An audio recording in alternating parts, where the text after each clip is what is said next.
மதிய நேரத்துல இந்த குண்டு பல்போட இம்சை தாங்காது. ஆண் குழந்தைதான் சொல்லிட்டீங்க.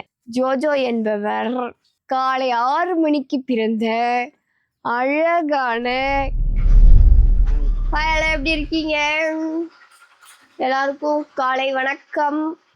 கோயில் நேற்று டே எப்படி போச்சுன்னா ஒரு மாதிரி ஜாலியாகவும் போச்சு, ஒரு மாதிரி கொஞ்சம் கஷ்டமாகவும் போச்சு.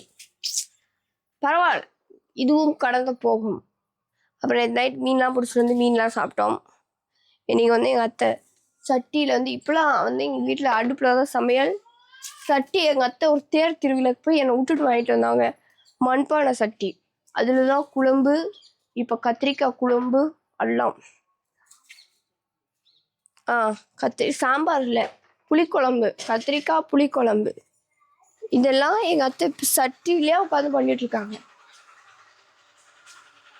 சைடில் பாக்கு அரைஞ்சிட்டே எங்கள் அத்தை சமையல் பண்ணிட்டு இருக்காங்க. இன்னைக்கு காலையில் எழுந்திரிச்சதுலேருந்து ஒரு வேலை நடக்குதுன்னா எங்கள் வீட்டில் இந்த வேலை தான் நடக்குது. என்ன எடுக்கிறோம்? இது என்னது? நானா போட மாட்டேன், நீங்களே போட்டு. இது என்ன எடுக்கிறோம்? இது நான் எடுக்கல, எங்கள் வீட்டில் எங்கள் அக்கா எடுத்து வச்சாங்க. இது என்ன வெண்ணையா? அந்த கோயிலில் நீர்மோர் கொடுத்தோம்ல, அந்த பாலாடை காய வைக்கும் போது அதுலேருந்து ஆடையெல்லாம் எடுத்து தனியாக ஃப்ரிட்ஜில் ஸ்டோர் பண்ணி வச்சுருந்தோம். அதான் இங்கே இருப்பார் பால் கோவமா இருக்கா. இந்த ஆடையை இதுக்குள்ளே போட்டு ஃப்ரிட்ஜு தண்ணி ஊற்றி, நிறைய ஃப்ரிட்ஜு தண்ணி எடுக்குது மிக்சி. ஃப்ரிட்ஜு தண்ணி ஊற்றி இந்த மாதிரி திரட்டணும்னா வச்சுக்க, அப்படி உருண்டை மாதிரி கட்டினோம்னா வெண்ணெய் ரெடி ஆகிடும். இது மூஞ்சிக்கெலாம் போடலாண்டி. நான் ஓட்டி கட்டணுமா? ஐயோ பயமா இருக்கு, அடிச்சிடும், வேணாம். என்னது? அதான் எல்லாம் தண்ணி அதிகமாக ஊற்றுறோம்ல, அதனால மிக்சி எல்லாம் இப்படி ஆயிடுச்சு. நல்ல வேலை வெளியே வச்சுருந்தோம், இல்லை கிச்சன்லாம் நாரி போயிடுவோம், நாரி. ஸோ நாங்கள் ஃபுல்லாக ப்ராப்பராக முடிச்சுட்டு நான் நெய் எடுப்போம், அப்போ காட்டுறோம். Okay done. எல்லாருக்கும் மதிய வணக்கம். நான் மதிய டைமில் மேக்ஸிமம் வரமாட்டேன். இப்போ வர்றதுக்கு காரணம் என்னன்னா, இந்த குண்டு பல்போட டார்ச்சர் போயிடுச்சு. எதனாலனா எங்கள் ஊரில் மழை வருது. மதிய நேரத்தில் இந்த குண்டு பல்போட இம்சை தாங்காது. மழை பயங்கரமாக காற்றடிச்சிச்சு. இப்போ மழை வருது. அது எப்படிமா, இந்த பக்கத்துலேருந்தும் கற்களாக இருக்குது, இந்த பக்கத்துலேருந்தும் கற்களாக இருக்குது. சும்மா சுற்றி வானம் கற்களாகவே இருக்குது. அதுலேருந்து தான் மழை வருது எங்கள் ஊருக்கு. இடி வந்து பக்கத்து ஊரில் இருக்குது, இந்த ஊருக்கு ட்ராவல் ஆகிட்டுருக்கு இப்போ தான். சரி, நாங்கள் மழையை என்ஜாய் பண்ணுறோம். இந்த டைமில் மழை வருது அரிது. வெயில் காலத்தில் மழை வருவது அரிது. So enjoy that moment. தண்ணி ஊற்றின வேகம் கூட இல்லை, அதுங்காட்டி இப்படி சல்லுன்னு இழுத்துது பாரு. நாளைக்கு கத்திரிக்காய் அறுவடை பண்ணிடலாம். எப்படியும் ஒரு 1/2 கிலோ கிட்ட கத்திரிக்காய் வரும்னு நினைக்கிறேன். வெள்ளை கத்திரிக்காய், கருப்பு கத்திரிக்காய், பச்சை கத்திரிக்காய், குண்டு கத்திரிக்காய், எல்லா கத்திரிக்காயும் சேர்த்தா. ஜோஜோவோட ஜெண்டர் ரிவீல் பண்ணலான் இருக்கேன். செடிக்கு தண்ணி விட்டுட்டு வந்து ரிவீல் பண்ணுறேன். இல்லை தண்ணி ஊற்றிட்டு இருக்கும் போதே ரிவீல் பண்ணவா?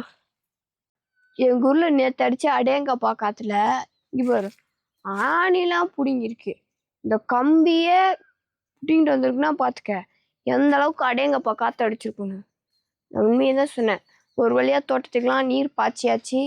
நம்ம கார்டனில் இப்போ கத்திரிக்காய் மட்டும்தான் அறுவடை பண்ணுறோம். வேறு எந்த காயும் ஏற்றுமதி இறக்குமதியில் இல்லை. எங்கள் வீட்டில் கத்திரிக்காய் செடி வச்சதும் போது எங்கள் அத்தை வெறும் வாரத்தில் ஒரு நாள் கத்திரிக்காய் பஜ்ஜி, கத்திரிக்காய் புளிக்குழம்பு, கத்திரிக்காய் தொக்கு, இதை தான் வெரைட்டி ரைஸ் மாதிரி பண்ணிகிட்ருக்காங்க. இருந்தாலும் பரவாயில்ல, அடுத்த வாரத்துக்கான கத்திரிக்காய் இப்பயே இருக்குது. சரி, இப்போ வந்து ஒரு முக்கியமான விஷயத்துக்கு வரணும். முக்கியமான விஷயம் அது என்னன்னா, நீங்கள் இதுக்கு முன்னாடி கேட்டுக்கொண்டிருந்த ஜோஜோ என்பவர் ஆண் குழந்தையா பெண் குழந்தையா? கமெண்ட்ஸில் முக்கால்வாசி பேர் வந்து பெண் குழந்தைதான் சொல்லிட்டீங்க. ஒரு சிலர் வந்து ஆண் குழந்தைதான்னு சொல்லிட்டீங்க. ஒரு சிலர் கமெண்ட் வந்து உங்களுக்கு கேர்ள் பேபியா பாய் பேபியா சிஸ்டர் சொல்லுங்க அப்படின்னு சொல்லி கேட்குறீங்க.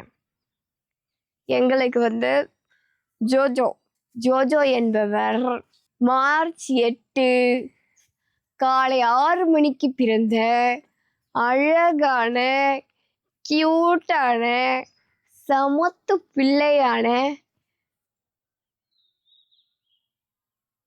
பெண் குழந்தை. I feel proud. ஜோஜோ பார்த்தோன்னே நான் என்னோட தாட் எப்படிங்கிற ஜோஜோ பிறந்த அந்த செகண்ட் என்னோட தாட்ஸ்ல எப்படி இருந்ததுன்னு நான் நாளைக்கு சொல்றேன். அதற்கு தொடர்ந்து இணைப்பில் இருங்கள். அடுத்தது ஒரு வீடியோல பார்க்கலாம். Bye bye. இந்த ஜோஜோ குட்டி பிறந்ததுனால அவங்களோட துணி வைக்கிறதுக்கு என்னோட பீரோல இடம் இல்லை. ஆல்மோஸ்ட் என் பீரோல என் துணி மட்டும்தான் இருக்கு. என் ஹஸ்பண்ட் துணி வெளியே தான் இருக்கு.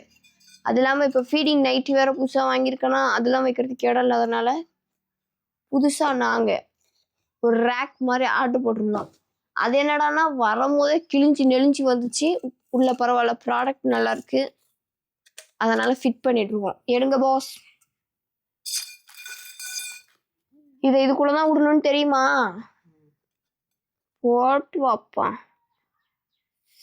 ஆமா கரெக்டா போடுறோம்னா உள்ள வேற போவே மாட்டேதே. கம்பி மத்தா பிடிக்கிற மாதிரி இருக்கு. செய்முறை விளக்கத்தை இப்பதான் போட்டதுக்கு அப்புறம் என் ஹஸ்பண்ட் செய்முறை விளக்கத்தை படிக்கிறாரு. அதுலயே ஏதோ 1 2 3 தான் போட்டிருக்குது. பொம்மா பார்த்து தான் ஃபிட் பண்ண மாட்டுது.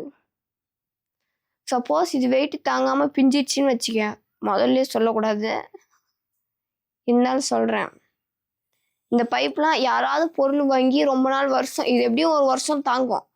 1 வருஷத்துக்கு அப்புறம் எதாவது ஆயிடுச்சுன்னா பைப்லாம் பத்திரமா வைங்க. இதே சைஸுக்கு துணியை கடையில் இதே சைஸுக்கு டைலர் கடையில் துணியை தைச்சிட்டு வந்து நம்மளே வீட்டில் போட்டுருவோம் நல்லா ஸ்ட்ராங்காக. எப்படி ஐடியா? வேஸ்டே ஆகாது. ஃபர்ஸ்ட் ஹோம்மேட் வெண்ணெய் தயாரித்தோம் காலையில். இப்போ நைட்டு வந்து ஹோம்மேட் நெய் தயாரிக்கிறோம். எங்கள் அத்தை தான் பண்ணிட்டு இருக்காங்க. ஆனால் அதிகமாகிட்ட இதெல்லாம் கரைஞ்சி நெய்யாக மாறப்போகுது. அடிலாம் பிடிக்காதுல்ல. அந்த மோரில் பாரு, மோர் போட்டிருக்கோம். வெண்ணெய் எடுத்த தண்ணியில் தயிர் தானே அது, அதனால அதுலேயே மோர் போட்டிருக்கோம் வேற. இந்த ஐடியா இது மஞ்சள் கலர்ல வருது. இங்க பாரு தெரியுதா? வருது. ஓகே, நாங்கள் நெய் எடுத்துட்டு வரோம். நெய் எடுத்துட்டு எவ்வளோ நெய் வந்ததுன்னு காலையில் அப்டேட் பண்ணுறோம். அது வரைக்கும் தொடர்ந்து இணைப்பில் இருங்கள். அடுத்த ஒரு வீடியோ பார்க்கலாம்.